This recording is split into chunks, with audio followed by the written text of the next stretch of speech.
मेरठ में हाल ही में एक भयावह हत्याकांड सामने आया है, जिसमें मुस्कान रस्तोगी नामक महिला ने अपने पति सौरभ राजपूत की निर्ममता से हत्या कर दी। इस अपराध में मुस्कान के प्रेमी साहिल शुक्ला की भी संलिप्तता पाई गई है। हत्या के बाद दोनों ने सौरभ के शव को एक ड्रम में डालकर उसे सीमेंट से सील कर दिया, ताकि अपराध छिपाया जा सके।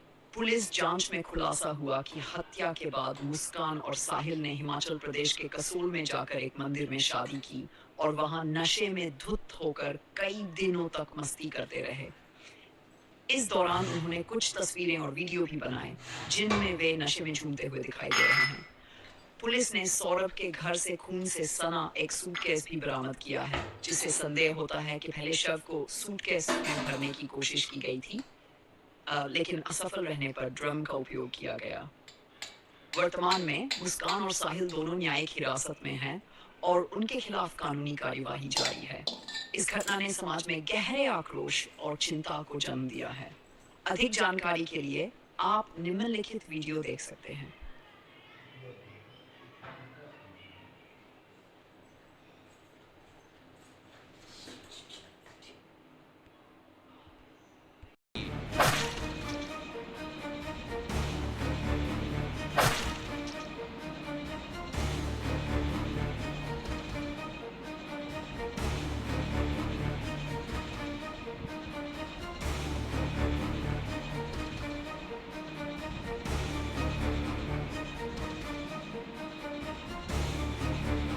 और घर में पड़े कूलर को भी ऑन कर दिया ताकि उसकी आवाज किसी को भी ना सुनाई दे।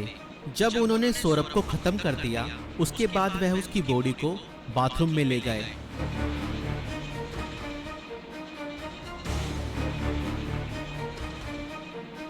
और उसके शरीर को 15 टुकड़ों में बांट दिया। सौरभ को खत्म करने के बाद उन्हें इस बात की चिंता हुई कि अगर सब बरामद हो गया तो पुलिस उन तक जरूर पहुंच जाएगी। इसलिए उन्होंने सबको ठिकाने लगाने की योजना बनाई और मुस्कान बाजार जाकर एक प्लास्टिक का ड्रम खरीद लाई। और मुस्कान और साहिल ने सौरभ के शव के टुकड़ों को उस प्लास्टिक ड्रम में डाल दिया और ऊपर से सीमेंट भी डाल दिया ताकि उसकी बॉडी की स्मेल बाहर ना जाए। और उसके बाद उन्होंने उस ड्रम को घर के एक कोने में रख दिया। इसके बाद मुस्कान और साहिल ने सौरभ के मोबाइल फोन से उसके सोशल मीडिया अकाउंट को एक्टिव रखा। उन्होंने सौरभ के अकाउंट से हिमाचल प्रदेश की शिमला की तस्वीरें और स्टोरीज पोस्ट की ताकि लोगों को लगे कि वह घूमने गया है। उन्होंने उसकी फैमिली और दोस्तों को यह यकीन दिलाने की कोशिश की कि सौरभ जिंदा है और बाहर यात्रा कर रहा है। इस दौरान मुस्कान और साहिल खुद भी शिमला घूमने चले गए ताकि अगर कोई लोकेशन ट्रैक करे तो किसी को शक ना हो। लेकिन किसी भी अपराधी की तरह वह भी ज्यादा समय तक बच नहीं पाए। सौरभ के परिवार ने जब उससे संपर्क करने की कोशिश की और कोई जवाब नहीं मिला तो उन्हें शक हुआ। परिवार ने मेरठ पुलिस में गुमशुदा की रिपोर्ट दर्ज कराई।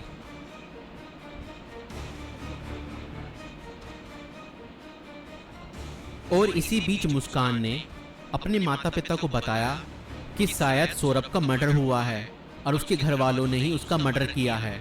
मगर मुस्कान के पिता ने कहा, नहीं बेटा, किसी के भी घर वाले कितना ही नाराज हो जाएं तो भी ऐसा कदम अपने बेटे के लिए नहीं उठा सकते।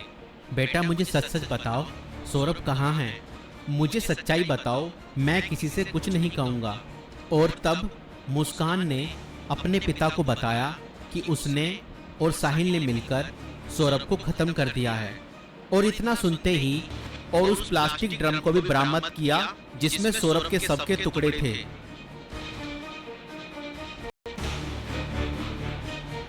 उस प्लास्टिक ड्रम को काटा गया और सौरभ के शरीर के टुकड़ों को बरामद किया गया।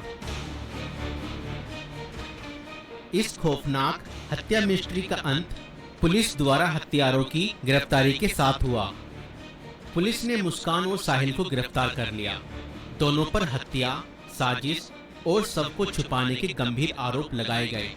दोस्तों, ये घटना हमें यह सिखाती है कि अंधविश्वास का अंजाम बहुत बुरा और भयानक होता है। साहिल ने अपनी मां की आत्मा के नाम पर बनाए गए एक फर्जी अकाउंट पर भरोसा किया और हत्या जैसा अपराध कर दिया। और गलत संबंध और रिश्तों का अंजाम बहुत बुरा ही होता है। मुस्कान ने अपने फायदे के लिए साहिल को मानसिक रूप से कंट्रोल किया और हत्या तक करवा दी। और कानून से कोई नहीं बच सकता, चाहे अपराध कितना भी चालाकी से किया जाए। पुलिस की जांच और सबूतों के आधार पर